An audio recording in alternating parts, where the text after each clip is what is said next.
And in our Yes Group Spotlight this week, we're back with Gassroots Oban, who've shared an excellent Zoom event that they've just had with Drew Hendry talking about the Internal Market Bill. Once again, very grateful to everybody at Gassroots Oban for sharing these with us so we can get them out to a wider audience.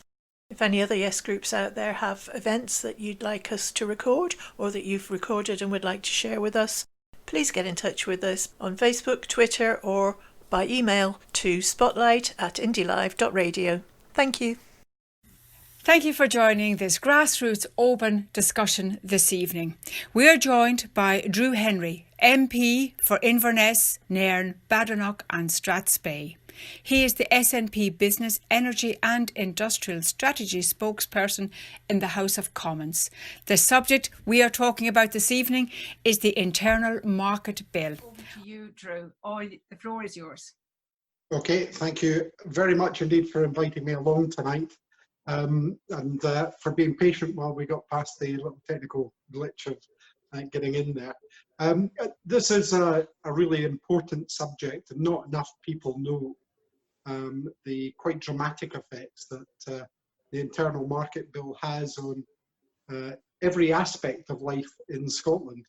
If it goes through in its current form at the moment, it means that from the water you drink, to the food on your table, to the NHS, to the health regulations that we have, things like alcohol minimum pricing, to the teaching standards in our schools, to the food that we farm, every aspect of life will be affected by this in a negative way in Scotland.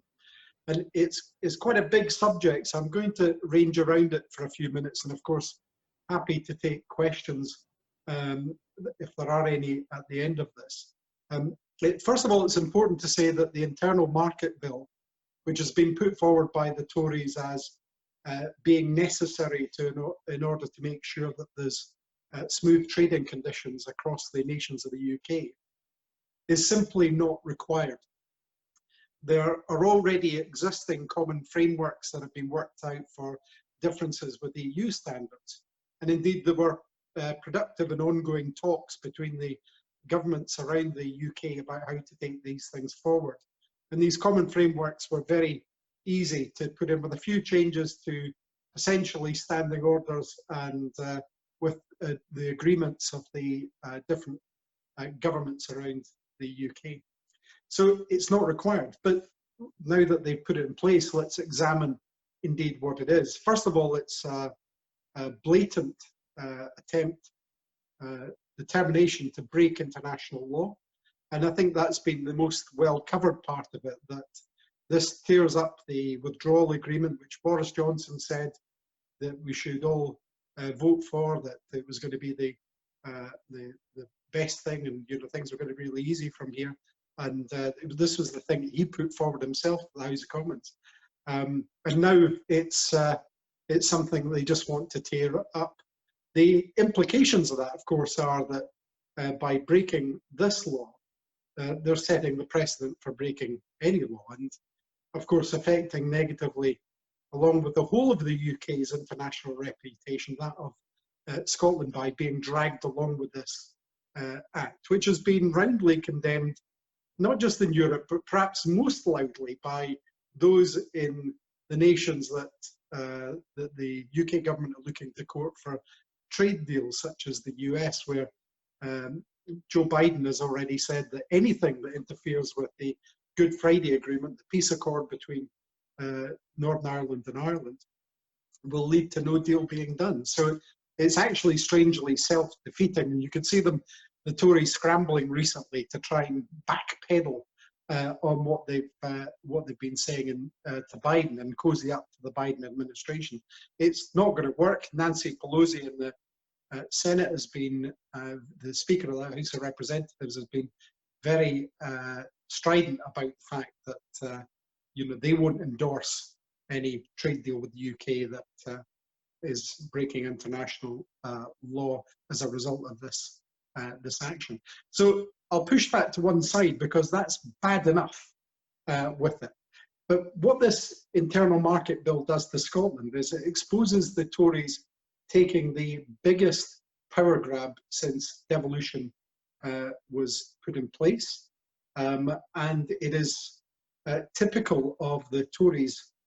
I've got to say, their long-standing hatred for devolution, that this is designed to just overrule the Scottish Parliament, and it's designed in a number of ways with that.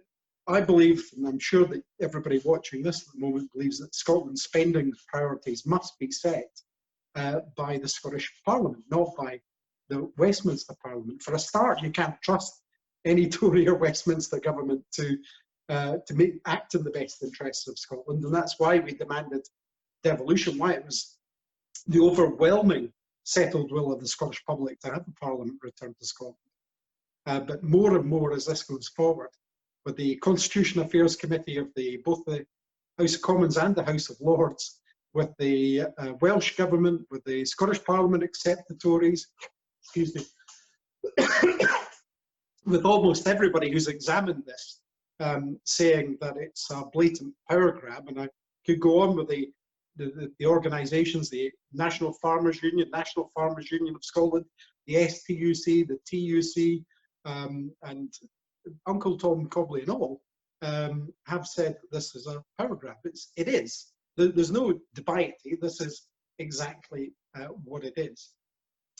And the difficulty with this is that, let alone the Westminster Parliament being able to overrule the Scottish Parliament, this actually enables Quango, an unelected Quango, which will sit on basically, ruling on trade technicalities in the UK, to overrule the Scottish Parliament. But worse than that, it allows one single government minister to overrule anything that the Scottish Parliament might put in place. And that's the minister that I shadow in the House of Commons, the Secretary of State for Business, Energy and Industrial Strategy, who can, without consultation, just decide that he's going to impose different rules as it affects Scotland. Now, the really important thing to bear in mind with this bill that they're putting forward is that when they say there's a power surge coming back to Scotland, I think Mike Russell said it best when he said that if this is a power surge, it's the one that fuses all your sockets and blows out your box for it, because basically what they can do now is just run the over anything we've got. England, by definition, is a larger country than Scotland, and if they decide that the food standards, for example, the rules governing food standards have to be adjusted so that they can import chlorinated chicken, and that's a very, very real threat. That's not hyperbole, or indeed hormone-injected beef, and they decide that in England this is what they want to have. It doesn't matter how it affects our farmers, how it affects our health priorities. And chlorinated chicken is a pretty horrible product when you find out about the condition the animals have to be in to produce this, and the reason they have to be washed in chlorine because of the fact that they've been sitting in their own muck for so long with so many parasites on them. So these things are a real priority, and in fact, we know from Donald Trump, he said that anything was on the table, and that's what the Americans, regardless of the administration, will be looking for in any trade deal with the UK. They'll want to make sure that their products are able to be sold here. So if those are allowed in England, they can basically then use this law to say that there shouldn't be unfair competition against those rules in Scotland, Wales or Northern Ireland.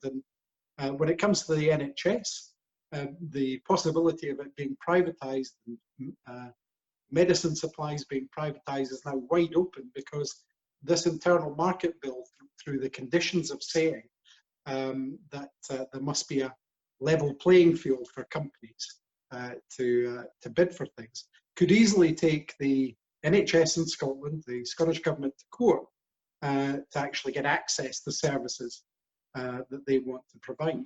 So all of these things are in the internal market bill. It's unfortunately largely slipped under the radar, I think, of the mainstream media. There's been scant comment on it, but it is an absolutely foul and determined attempt to strip powers away from Scotland, and shows contempt not just for the Scottish Parliament, which it does in spades, but it also shows contempt for the Assembly in Wales and in Northern Ireland as well.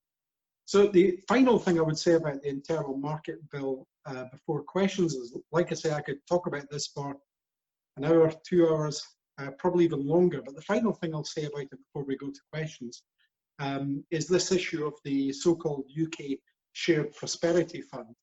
And what that's supposed to do when it eventually appears is replace the EU structural funds. So this is that we've been using for many years, and indeed, you know, we benefit from £863 million of them just recently. Now, this isn't largesse from the UK government. This is money we're losing because we're coming out of the EU.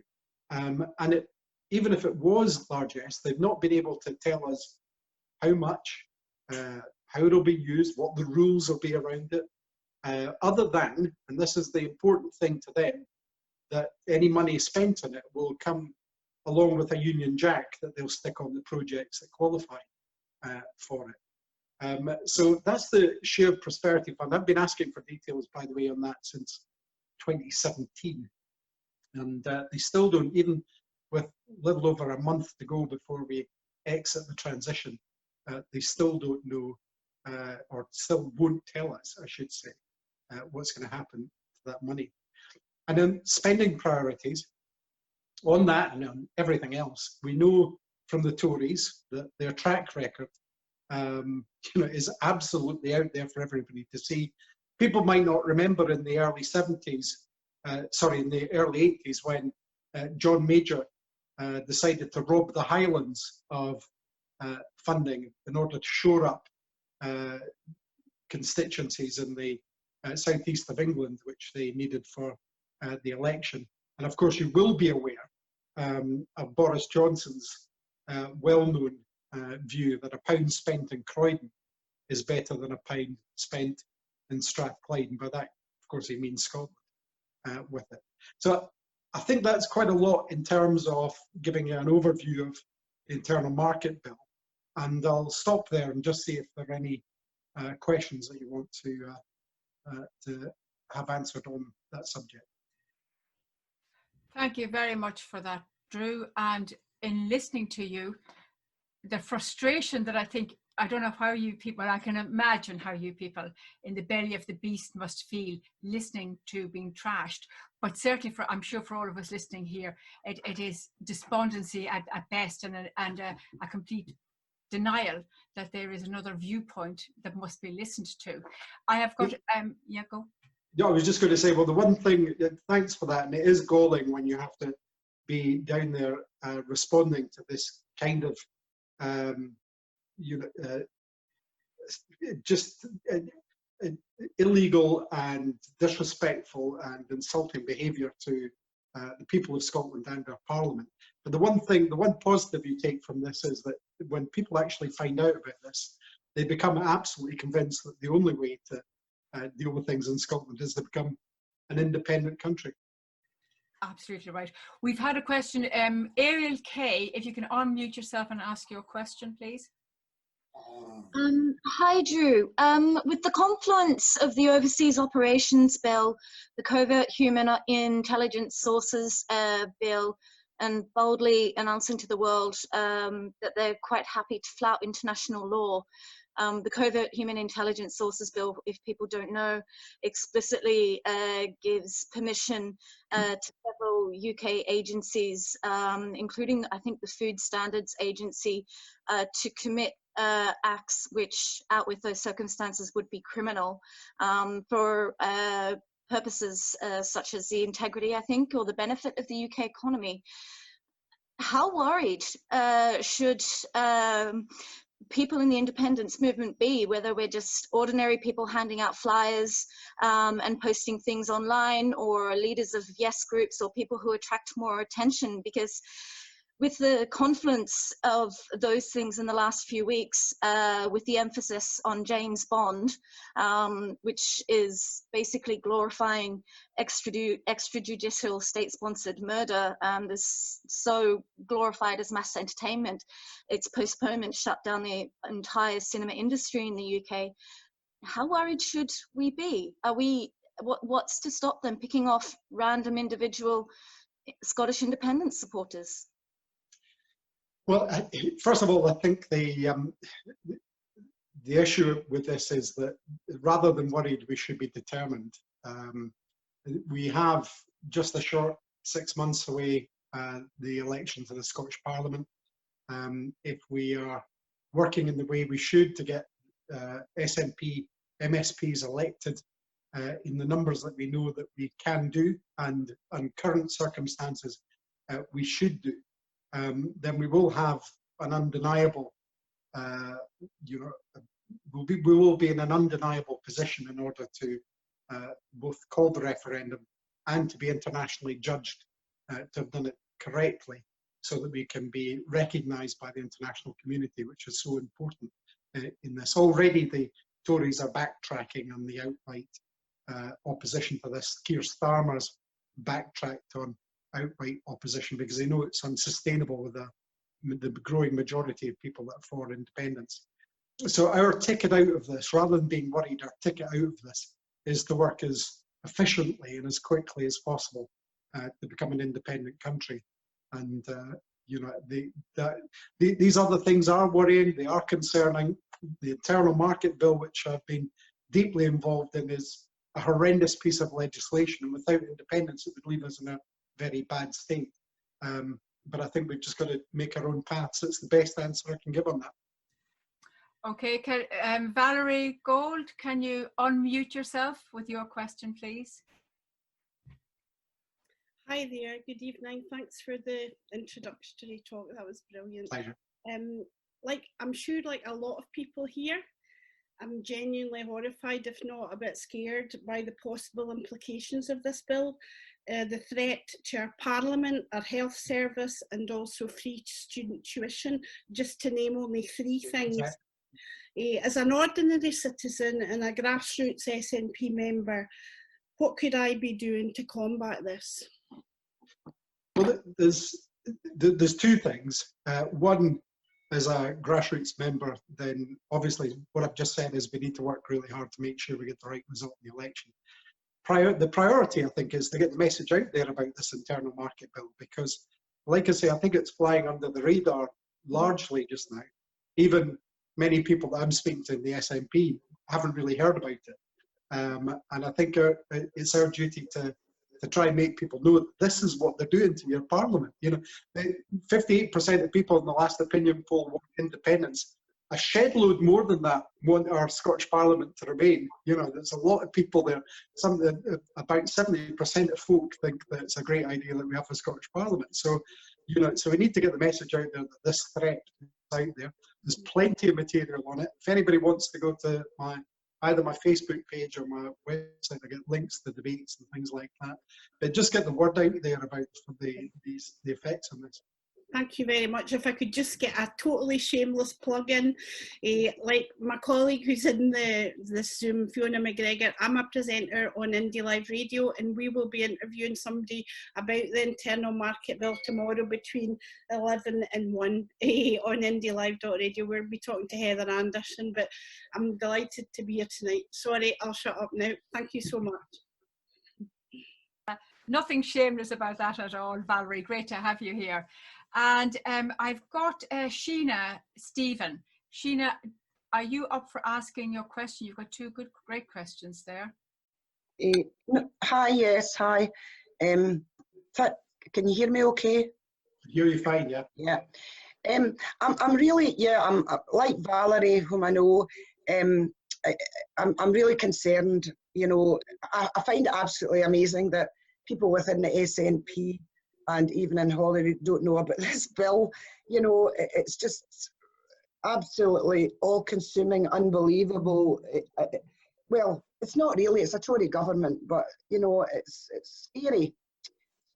What I'd written in the chat was, I'm concerned, and I don't know, another thing I don't know much about is this building in Edinburgh where these 3,000 civil servants, I mean, that's another thing that's been hidden from the public.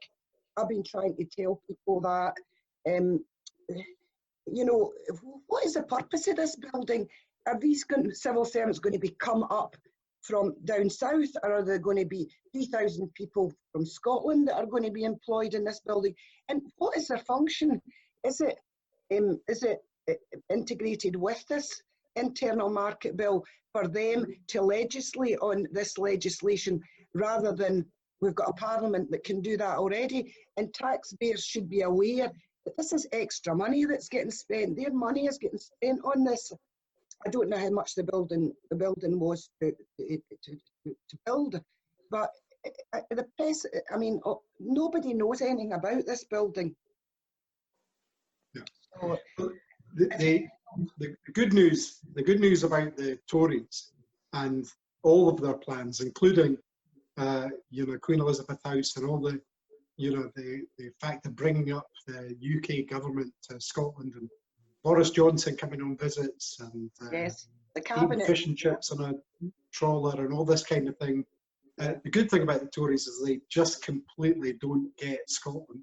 no. And all their belated attempts to show that they are somehow engaged, which is the best thing I can, the best kind of description I can kind of give is somehow engaged, are just proving to people that they're completely out of touch, and it's too late. And you know, all of these things that they're doing are tokens. They're not genuine efforts to engage with people. Otherwise, when they do come up and do these things, they would meet the press and the public when they're here. They don't. They do photo ops and then buzz back down to Westminster again. What are these 3,000 civil servants? What are they going to be doing? Have you any idea? Well, again, you know, I would ask you to look at the track record of the Tories when they say they're going to do something, and then have a look to see what they actually plan to do or what they do. If you think they're going to employ 3,000 people in Edinburgh, I would have to say I think that's extremely unlikely. You know, they said they would build 13 warships in the Clyde. They said they'd do half a dozen other things which are grand plans that they were going to you know, do in Scotland. We had all the stuff that they were involved with over the past few years. Boris Johnson makes a new promise every other day, which he then breaks every other day. So I don't think it's something to be worried about. I just think it is one of these tokenistic things that they're trying to put. They've got the building there, they've got the space there. I think they're seriously going to use it for anything other than propaganda and to try and do something against the Yes movement. No. I don't think it's there for any other productive reason than they felt they had to do something to show they were still, you know, nominally interested in Scotland. Okay, thanks. Lovely. I've got Pat Farrington. Pat, all the way from Ireland. Would you like to put your question to Drew? And by the way, I'm liking the gender balance here this evening. It's good to see. Thank you, Bridge. Much appreciated. I'm just worrying about Drew telling us a little bit about what it's like to be in Westminster. And my impression is that the Tories just keep lying. We all know they're lying. People are saying quite openly, that's a lie. But nothing seems to happen. Shouldn't the Speaker be able to do something about it? The SNP group is fantastic. You're doing an enormous amount of hard work, but you've really not got enough teeth to beat this 80 majority. And I just feel that it's not a waste of time. It's good that you're there, and it's good that you have got a voice. But I feel that the Speaker is just ignoring everything that happens and allowing Boris and his little cohort of ghastly cabinet people to do just what they like. Is there anything that can be done? Can we do anything? Thank you. Well, how do you stop Tories lying in Parliament is what your question is in a nutshell. Yeah, basically. Yeah. You know, I've got to say, you know, the two speakers that I've had experience of, John Bercow and Lindsay Hoyle. Neither of them really has the power to tell them to do a different answer, or to, in fact, there's a whole culture about not saying that people are lying in Parliament. I had to use a clever term last month to call them pathological liars, which was to say that they were verging on pseudologica fantastica, which is a clinical term. So I didn't get pulled up for it. Well done. But basically, the fact is that it's the stock in trade for Boris Johnson and his government, and it's not uncommon for the 5 and odd years I've been there for two things to happen when a minister answers a question. One is for them to completely avoid answering the question by saying something completely different, which is 90% of the way. And then there's 9% barefaced lies. And then there's 1% when you actually get a genuine response. But it's that kind of ratio from it. I'm not saying the response is always one you want, but at least it's genuine. But it's really, really a very tiny percentage of those answers that you get. So I can't really say that the Speaker has any particular powers to shape their answer. One of the things that we knew when we went down there is we knew we were going to be in the minority. What we've tried to do is use our voice and our ability to raise the issues to persuade people, not just in Scotland but around the UK and beyond, by using every opportunity we can to raise the issues that are important to Scotland. And I think in amongst all the frustration, which by the way I share with every single activist, I didn't get elected because I wanted a Westminster career. I got elected to do, in the classic way, to do myself out of a job, in the same way that SNP MPs went down there in the first place, in order to make sure that none of us had a job at Westminster, and they all had we could set up a parliament in Scotland where people could get elected to that to represent us.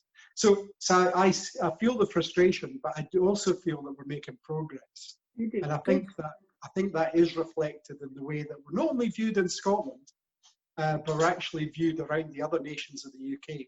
And I think it has given the strength to, for example, people in Wales and the Welsh Parliament, and even the Labour Welsh government, to be able to come out and say things. And I think that helps overall.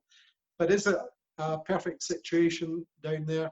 Absolutely. The furthest thing from it. It's a complete and utter burdock, and it's a place where getting any sensible answer or the truth is an extremely difficult task. Thank you. I really appreciate, I'm sure we all do, what you're doing there. And it sounds to us to be desperately frustrating. I don't know how you keep the temper, all of you, all the time. But I just feel that there should be some way, somewhere to get in the back and stop these lies. But we seem to have to accept the lies. We just seem to now, these days, years ago, if somebody lied in Parliament, they got thrown out. But it just seems acceptable now. Yeah.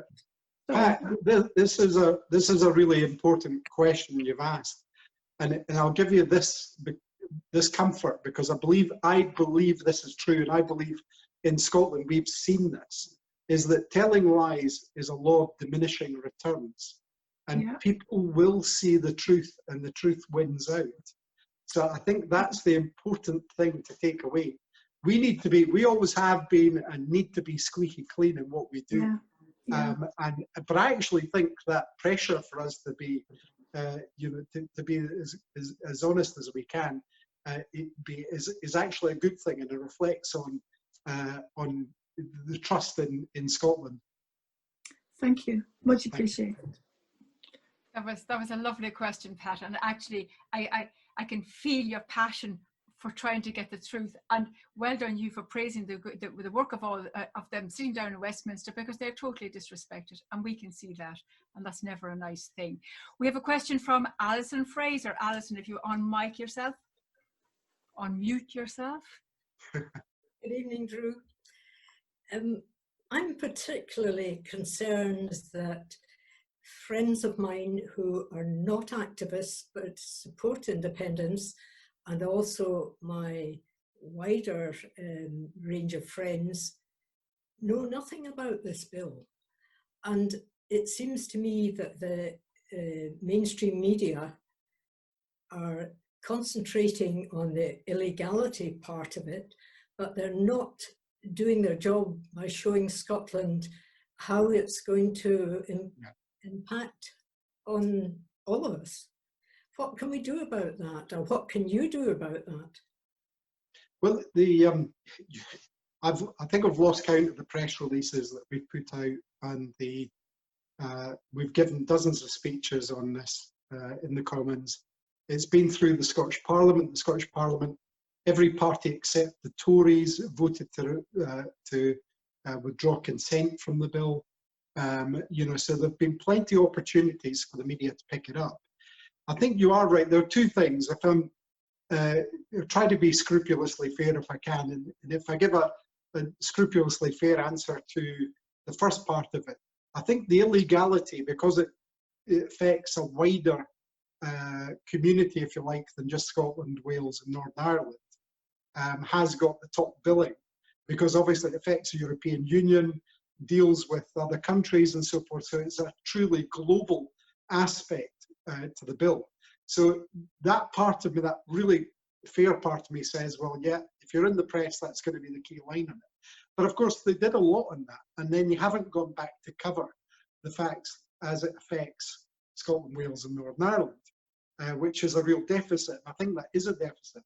And you ask what we can do, and again, all I can say is that we've got to use the power that we've got as a party, with a membership, with social media, with whatever we can, to Indie Live, all the rest of these things, to get that message out, which is why I'm really glad to be given the opportunity to speak to you here tonight about this, because I think it's important we do get that out there about how important this is. I mean, it's just a naked and shocking power grab, and it's been backed up by countless experts, organisations, legal bodies, that this is going to happen. Even the House of Commons committees and the Lords have pointed this out. You know, it's when you're getting unionist Lords pointing out that the SNP are right, then you know that's quite a thing. You know, so there's a wealth of sources out there, but it's just not permeated. So we've got to do our bit to get the message out. Okay, thank you. I've got, it was a statement actually, Drew, when I was looking at it, and it was a meeting, an online meeting of lawyers, and it was Lord Newberger. And he has said that once you deprive people of the right to go to court to challenge the government, you're in a dictatorship or in a tyranny. Is that what we're in? Well, certainly what I think the bill risks, the saving principle for us is that we have an escape hatch from this, which is, independence. I think the time is coming upon us rapidly when we'll need to act on that, but I think that's going to plan at the moment, and I think when we get to the May elections, that will be the real trigger for frenetic action about this. But yeah, you've got to say that the Boris Johnson, it's Cummings-led, let's make no mistake about this, the Boris Johnson Tory government, even to the disquiet of quite a lot of their own MPs, even those ones elected under the strict rules that they put in place, want to take as much power and put it into the centre as they possibly can. And that's what they're aiming to do with a number of different things. And this bill is perhaps the single most shocking and blatant of them all. But as I say, we have a way out. We have the ability to have a better Scotland, and that's through making sure we're still talking to people about independence, and we get a big election victory next year, and then we move swiftly on to a vote. Oh, well, I'm so pleased you mentioned the big election next year and the vote. Section 30, yeah. We're looking at Westminster running roughshod over all of our wills with regards to this bill. And then we're talking about an independence referendum. And I think quite rightly, people must be getting frustrated. If we've got no power to make Westminster listen to us, what makes us think that we're going to get a Section 30? I want a big positive note here, Drew. I need my... Yeah, well, the thing is, what they want to do is they want to knock us off by saying they want to refuse a Section 30. What they want us to do is to start to fall apart at the seams and come up with lots of other schemes. Now, it doesn't work that way. The popular will always win out. And if we've persuaded 58% of people so far, and I think it's around about that, I don't think that's an outlier poll, and we move to persuade even more people during the coming months as they see the effects of low deal or no deal Brexit, then that number will only go higher. They will be unable to resist the popular will in Scotland if that's the case, and they know it. What they want to do is by saying that they'll withhold permission, is deny the sovereignty of the Scottish people, which won't hold water. And they want us to run off doing all kinds of other things which will dilute and split the cause and will put off a lot of those people who are either newly won over to independence or are still swithering. And that's their tactic. So I'm not going to let them off the hook with that. Neither are my colleagues. We're going to pursue them absolutely down this route. It's the right of any nation's peoples to decide what they want to do. The people of Scotland have for hundreds and hundreds and hundreds of years been sovereign, and that's exactly what they are, and we'll prove that they are next year. And while we're on, see Pat a sigh of relief there. So while we're on that, so the internal market bill, that is going to go through. How can we undo the damage of that bill? How quickly can we undo the damage of that bill should we get a referendum next year and get our result?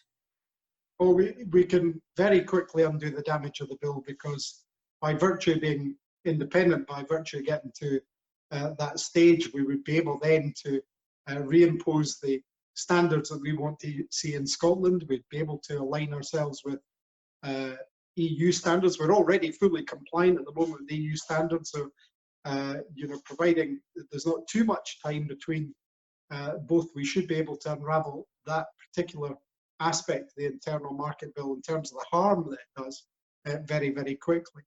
And if I could also say that, in terms of future trading relationships, social relationships, I think everybody knows that what we want to do is we want to be good friends and neighbours with England, Wales and Northern Ireland in the future, whatever they decide to do and their people decide to do in their future. And as England's second biggest trading partner behind America, I think they're going to be looking to have a friend north of their border in the future as well. So there's plenty that we can do by keeping on the track we're on at the moment and making sure that we have a legitimised independence referendum that obeys the law and is recognised internationally as such. Okay, well, I think that's a good news story for tonight, and we have got a question from a man. Woohoo! I'm so pleased that they have found their voice. It's unusual. So let's have Gordon Shanks. I frightened him now. Gordon, are you there? Hi, that's me. Sorry. Hi, Drew. How are you doing? Hi, Gordon. Just a quick question. This is such a mind-bogglingly important issue. I think that could it actually warrant having a dedicated, carefully written document sent out from the Scottish Government to every household in the land, clearly stating the facts, honestly and in layman's terms, and backed by as many parties in the Parliament as possible that support or that are against the bill. Just say, this is what's happening, these are the facts, decide for yourself. That's an interesting idea, and I'll certainly flesh that out with colleagues in the Scottish Parliament. I suspect that wouldn't be under the power of the Scottish Government to do that, and I suspect that whilst there is complete agreement other than the Tories in the Scottish Parliament, the other parties in the Scottish Parliament would be less likely to support something like that for because they would see it as overtly political. I saw flashing up the screen a comment there that maybe the SNP could do it. I'm pretty sure that we will be. It's important to put one thing into context just now. The bill has gone through its reading in the House of Commons and it's now in the House of Lords, and the first stage of that's just been thumpingly defeated. So it has to, at the end of November, it'll have to come back to the House of Commons again, and then probably back to the House of Lords. So, so this is going to be rumbling on for some time yet, and we've yet to see what, if anything, will be watered down within it. But ultimately, since the Tories have a big majority in the House of Commons, and we know exactly what they want, I don't think we can rely on that watering down process. So I think at some point, either we or us or a collection of different organisations will need to get the message out a bit more strongly about it. Thank you. Okay, do we have another question coming in? Well, while we are waiting, because I've got another piece here. When you were talking about the atmosphere in Westminster, and we're talking about the Section 30, is there now an acceptance that Scotland is going to be independent? And do you see a mood change even in their total abhorrence of the SNP group down there? Yeah, I do see a mood change. I think there is two different kind of, the Tories fall into two camps. There are those who I think have pretty much decided that they want England to be independent. There's a few of those, but don't forget that they wanted England to be independent, just call it Britain, for quite a long time. The other group, I think, are the ones who are trying to circle the wagons in a self-defeating move and just get more and more hostile by the day. It's really important to understand the atmosphere in Westminster is quite weird, because a lot of them just simply don't get Scotland. They think, some of them genuinely think they're being altruistic, despite the facts. Some of them don't care, but quite a lot of them don't care about Scotland. And the others know that they want to keep the assets of Scotland with it. But I never get any feeling of, and anybody correct me if they're wrong, if they've been watching any of the parliamentary procedures, I never get any feeling there's any real love for Scotland down there. I've never really felt that kind of genuine affection for it, other than the odd recounting of when they were on holiday there, and their shooting parties and things like that. But yeah, that's basically how they seem to act. Got a question from Chris Odling. Chris, can you unmic yourself?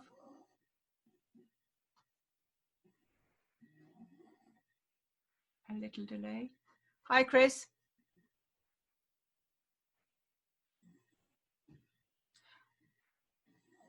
Okay, so I'm going to go to Elaine. While we're waiting, it won't work. Will it not? We can't. I've unmuted. It won't work. Well, we can hear you, Chris. Can you hear me? You can hear us. Yeah, it's working. Yoo-hoo! I can hear you, Chris. Oh, just speak loudly and clearly.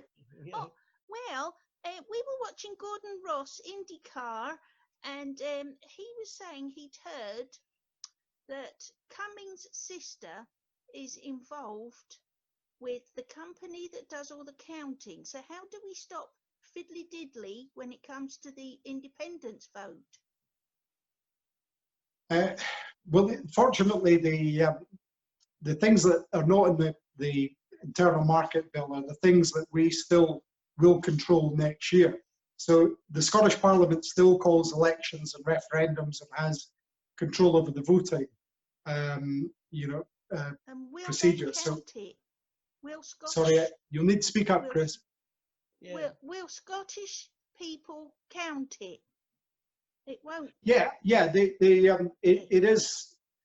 People, not necessarily Scottish people, but people in Scottish local authorities who are employed will do the counting. You know, I was formerly leader of Highland Council, and whenever there was an election, Highland Council would get mobilised, including the referendum in 2014, to do the vote counts. And that'll be exactly the same, just as it was for the Brexit referendum. It was all done on a local authority basis. So they can't, as things stand, interfere with that. Sure, they would love to, but at the moment they can't. Thank you very much. Thank you. Okay, well, so here's the term we have to remember: fiddledy-diddledy. So if we hear that word, we know that it is people of Westminster in particular are tampering with the election system. I've got Alistair MacDonald. Alistair, your question?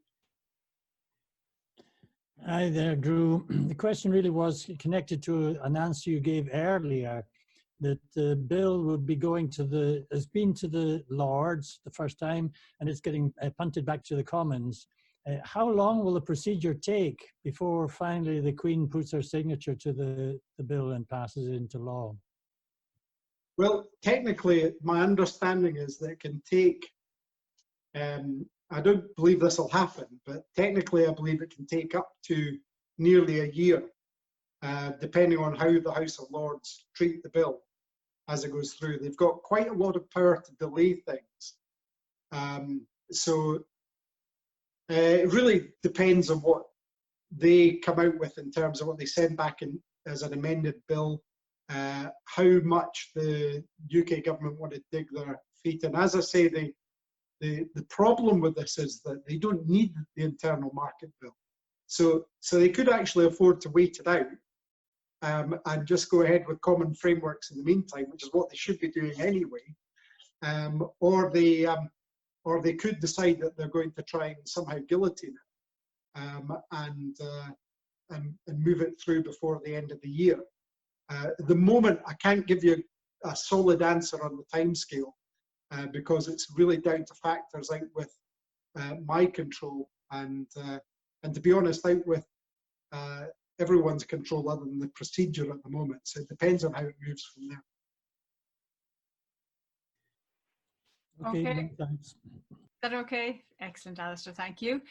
We've got a question from Elaine. Elaine McKenzie, are you ready for your question? And then we'll take Joy Cameron afterwards, if that's okay. Hi there, Drew. Good to speak to you.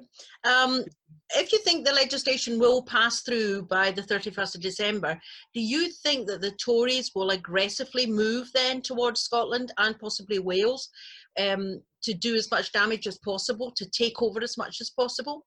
And the other question to that would be, do you actually see Boris Johnson being in power on the 1st of January? Or do you think that some of the major players in this will just disappear and step back because they will have done what they set out to do, made their money and just go?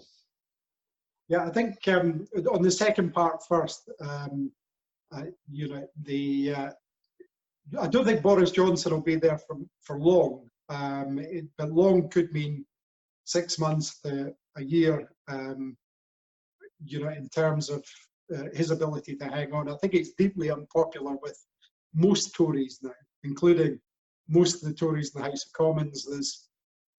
But he did recruit a lot of pliant MPs in the last election, and I think it would take some gumption for them to oust them before Christmas or before the new year. So, but who knows? They're Tories, so they're perfectly capable of stabbing each other in the back, and it could happen, you know, almost any time that they could choose to do that. But my gut instinct is that it will certainly be into the new year before there's any real threat. I don't think it'll be there in the long term. No, that's for sure. Will they disappear? No, I think that, you know, you'll just get another version of the same things. And the first part of the question is, do you think they'll come after us in terms of, you know, Scotland and Wales? Look, you have to just get to the fact that the Tories have always hated devolution. They do anything they can to get rid of it. They don't like it. They don't want it. I don't think they've got the ability to do it as quickly as we might fear that they would like to do it. But the internal market bill is certainly the first step, and it heightens the urgency for us to make sure that we've got the right numbers and we've got the right message, and we've spoken to people to embrace them into making a yes vote for independence. Do you really think that Boris Johnson's going to want to hang around after Brexit? Because I think there's going to be a terrible calamity down south. Yeah. Oh, you know, again, I think he hates doing the job, but then he hates doing any work. You know, that's just the way, you know, the way Boris Johnson is. You know, he wanted to be elected and become some version of Churchill that he had in his mind, and that's never going to happen. I think he finds it deeply uncomfortable not being able to take on all these other jobs and things like that. And he can't wait to get out in the after dinner circuit and start charging big money for appearances. So yeah, no, I don't think he wants to stay. But again, I don't think there's going to be any immediate change. There won't be. He won't want to be thrown out. He'd want to somehow find a time of his own choosing, which, you know, may well be after Brexit, but I don't know when he's going to get the comfort to do that, because come the 2nd of January on a low deal or no deal, it's going to become pretty obvious to people what a mess he's got everyone into.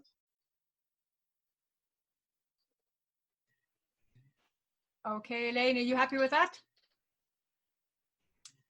Well, okay. Joy Cameron. Joy, are you with us? Yes, both myself and Campbell are here. It's actually Campbell that would like to ask this question, so I shall acquiesce to him just in this instance. I kind of felt that we had to get the meal balance here a wee bit closer. It was becoming... Sorry, could you lean in a wee bit to the microphone? I couldn't quite hear you there. I was just thinking, Drew, it's about time we were getting the meal balance here a wee bit more, I thought. It's nice to be in the minority as white middle-aged men, isn't it? Yeah. Absolutely, I only jest. I was wondering about procurement. It seems, I mean, you as former leader of Highland Council knows the difficulties that you have trying to get something procured quickly and effectively, and you have to go through hoops and with Europe and so on and so forth. It seems that Westminster can circumnavigate this, or at least the Tory government. And I'm thinking about the ferries awarded, for example, to a company with no record and no ownership of any ferries. How are they getting away with that? Well, the fact of the matter is because people in England keep voting for them. And I'm afraid if you look at the recent polls, you know, they don't seem to be dented in England at all by the stuff that they're up to. I mean, the scandals are as long as your arm, and they're legendary. Robert Jenrick's still a government minister, despite having been caught red-handed helping his pals out with avoiding millions and millions of pounds in tax, and also, you know, acting in the most outrageous way with pork barrel politics in terms of giving funding to constituencies that were English Tory marginals. You know, and again, we're talking about many, many millions of pounds in each of these constituencies. So, you know, and then you've got the Chris Grayling scandals, all the scandals over, you know, what we've seen with the PPE requirements that during the COVID crisis have just been given to companies that are known associates of government ministers. You know, so all that goes on, but it just seems to be washing over folk. And not all of them by any means, but a lot of people in England, and that's why they're able to get away with it. You know, it's not sustainable. That's the only good thing I can say. Eventually, you know, folk will waken up and do something about it. But I think there's still such a Tory voting focus on Brexit and what they believe is going to be the land of milk and honey, which they're going to get a sharp realisation about very soon. That's just keeping them kind of going. So that's the reason they're kind of getting away with all that, you know, scandalous misuse of public money at the moment. And effectively, there's nobody overseeing that at government level. You know, I mean, when I think of working with Highlands and Islands Enterprise and working through Argyll and Bute Council, there was always a certain paranoia among officials about, you know, Europe doing an audit, or the, you know, Audit Scotland doing an audit, or, you know, so on and so forth. On it goes. Nobody looking at government. Well, you know, there are things like Public Accounts Committee and, you know, other bodies. You know, the UK government has been taken to court, particularly over issues like immigration issues, and forced to change their views on things. But to be honest, you could be taking this government to court every day, you know, with the way they behave. And I think the problem is that I think the rules are written so with so much leeway for the government, UK government, that, you know, they can give £50 million ferry contracts to companies with no ferries and see no consequence from that, you know, other than a bit of ridicule. Yeah, quite remarkable. Thank you. Thank you, Campbell. And we've got Valerie Marshall, and then it'll be Fiona Ferris. Valerie, are you there? Yes, hello. Thank you, Drew, for your time this evening. It's been really interesting. My question is, if the bill passes, does it give Westminster power to reverse our decisions about fracking in Scotland? Yeah, there's every possibility that if the bill goes through, that something could be challenged by private companies. You know, if they are, for example, if the UK government decides that it wants to allow fracking in England, then because the principles of the internal market are that they shouldn't be disadvantaged through competition, then there's every chance that they could take the Scottish government or local authorities to court. Given the way the law is written, you've got to say that they would have a decent chance of winning that battle. Thank you. It's that scary. It is. This bill is, very scary. I it think covers the bill, every aspect of our, you know, our daily lives. It's, you know, it's very, very wide-ranging in terms of things that we would like to introduce our own regulations and rules for in Scotland. there's been a lot of talk about the chlorinated chicken and the beef and all the other things. I wish that people could be made more aware of that fact as well, because I think that's a very scary prospect. Well, within the bill, there's also the issue of being able to set building standards as a UK, basically a priority that would have to take precedence across the UK, which means that they could overrule building standards conditions in Scotland as well. So, you know, it really, you know, there's so much when you get into the depth of the internal market bill. There's so much it affects. Somebody mentioned tuition fees earlier. Again, you could be taken to court for that, to say that it's an unfair situation. So, you know, it's just multi-layered. Yeah.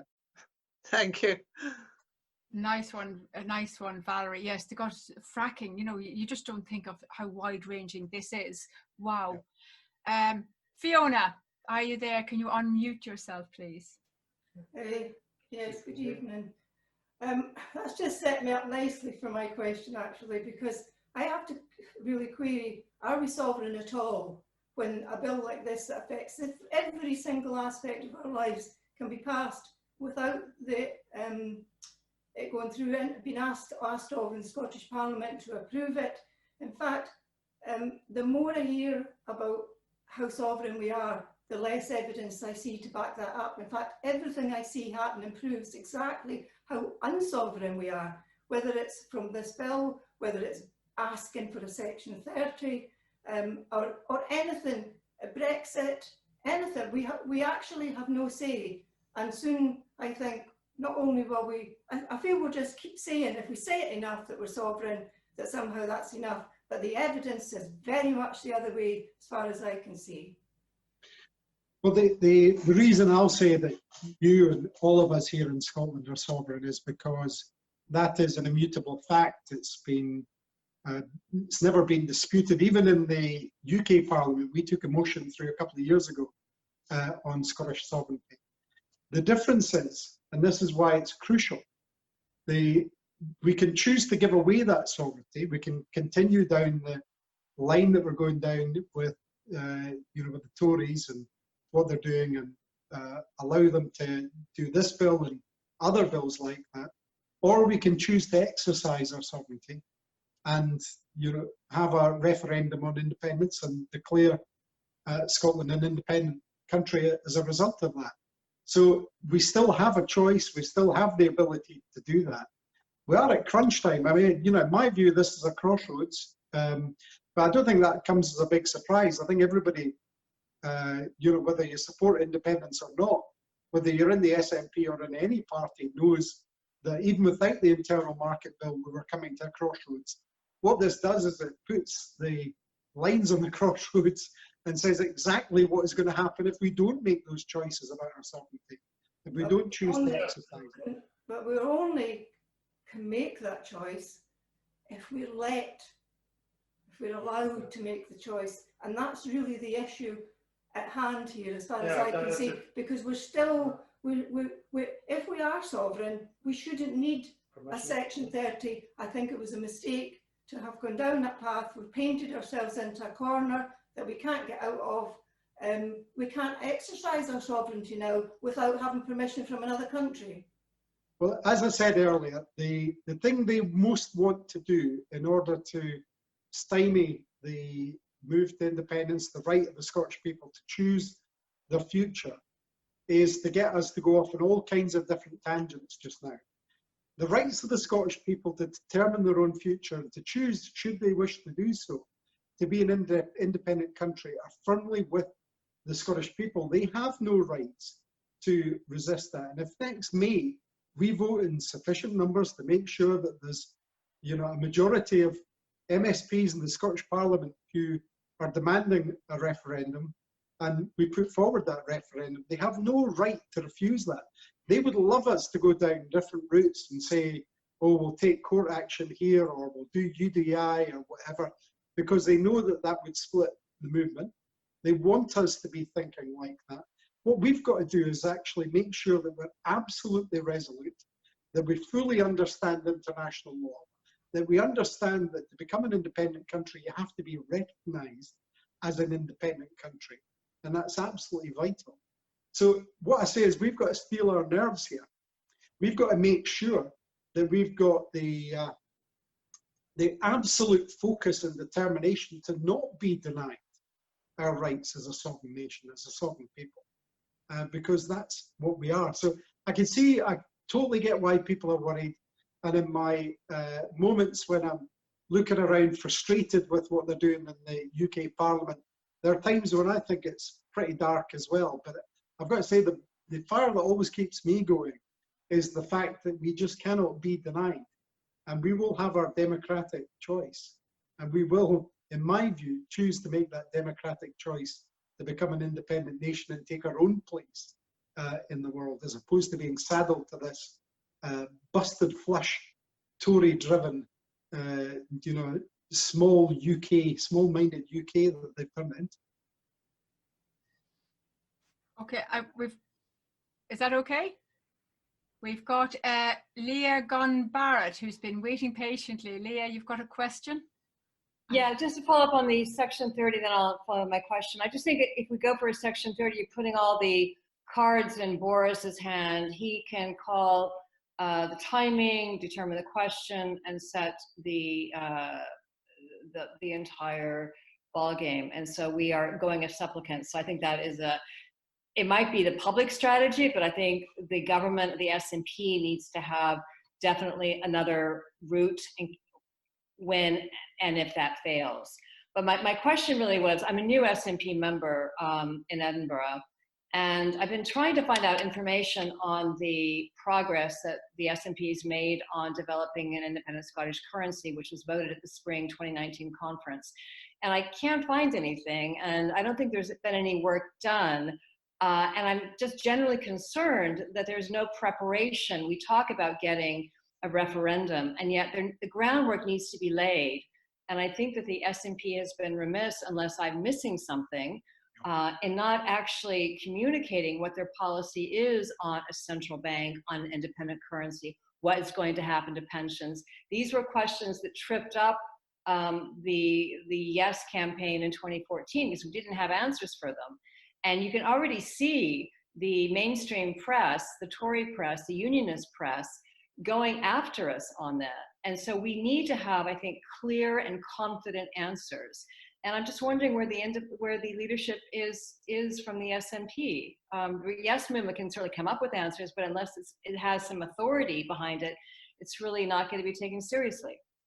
Okay, well, thank you, Leah. The first thing I would do is I would agree with what you said in the first part when you were talking about the Section 30, because it is important that should it fail, that you said when and if it fails, that you should have another tactic for then.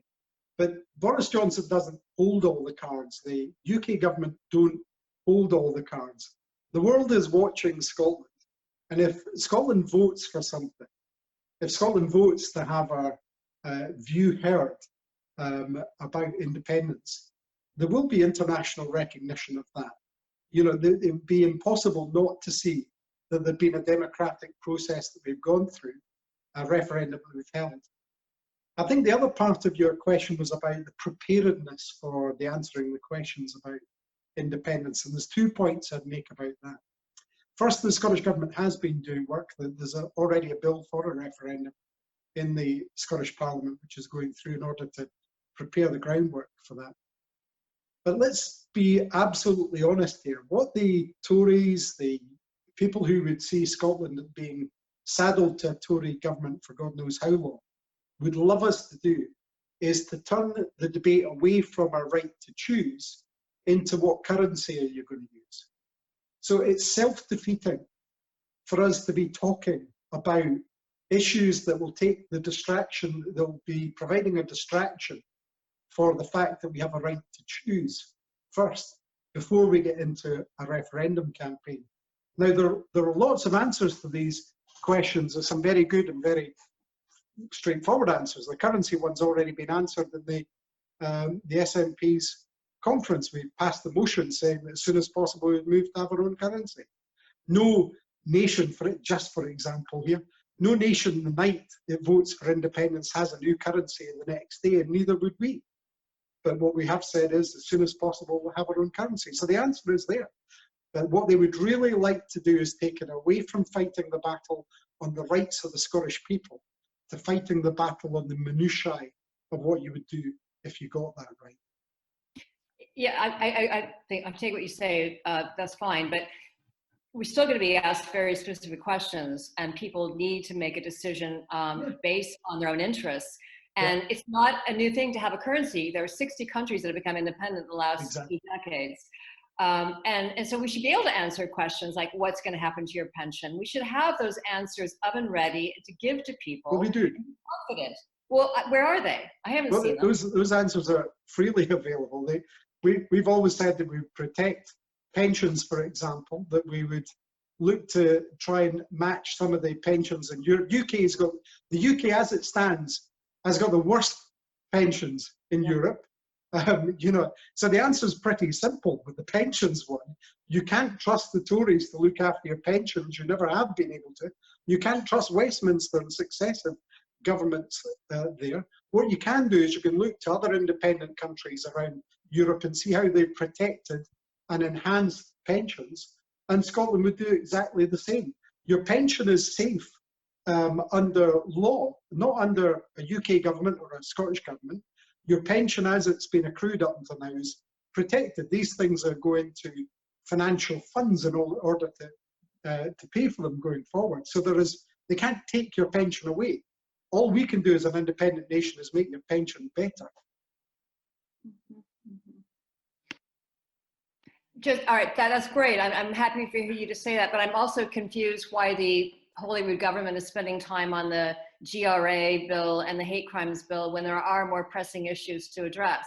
I'm confused by that. I'm not going to get this. This is about the internal market bill tonight, so I'm not going to go down a rabbit hole with other types of things. But what I would say, Leah, yeah, but it impinges on the march towards independence. Listen, you know, we would be pilloried as a government in Scotland if we weren't doing the day job. In fact, that's what they tried to say last time. You're not doing the day job, you're focused on independence.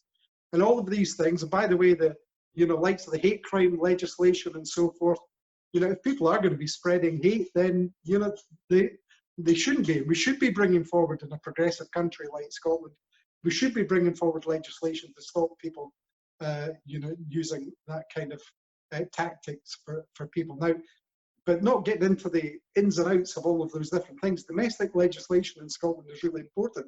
The Internal Market Bill wants to take away our ability to set internal domestic legislation. So I think it's entirely right that whether you agree with the hate crimes bills, the GRA, the better roads, provision for free school meals over the Christmas period, I think it's entirely right that the process of the Scottish Government and the Scottish Parliament continues with the day job while we're talking to people about the prospects for independence. Okay, we've got a question, if that's okay, Leah. Thank you. We've got a question from David, and his question is, what's stopping Westminster from cancelling the May elections and replacing with a postal vote, and who would you trust that system with? Who would trust that system? Okay, well, at the moment, there is everything stopping the UK government from taking such action, because the powers to hold the elections in May lie with the Scottish Parliament, and so they don't have the ability to do that.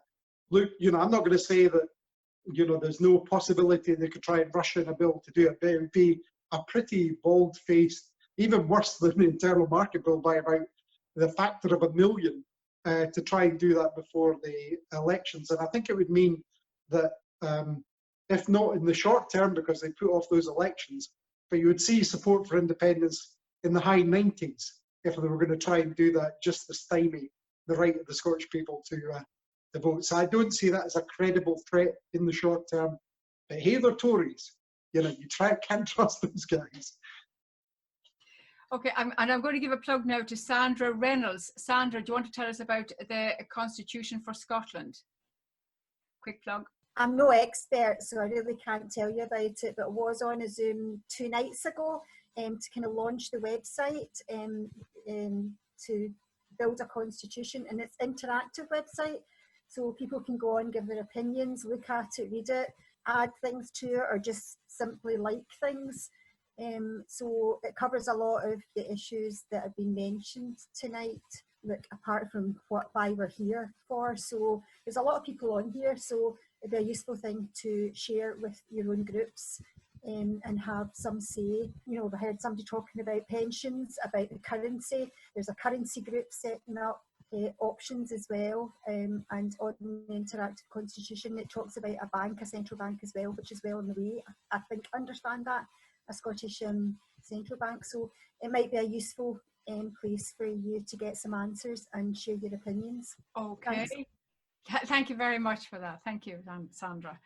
Well, I had promised Drew that I would try to get him out after 1 hour, and he's now been here 1 hour and 20 minutes. And I think you will agree that he has given generously of his time and with the answers. So a big thank you to Drew. Well, thank you very much for inviting me tonight. It's been a real pleasure to see the members of Argyll and beyond, for those who are watching in. I'd love to do it again sometime. Thank you very much. Ending Life Talk Radio.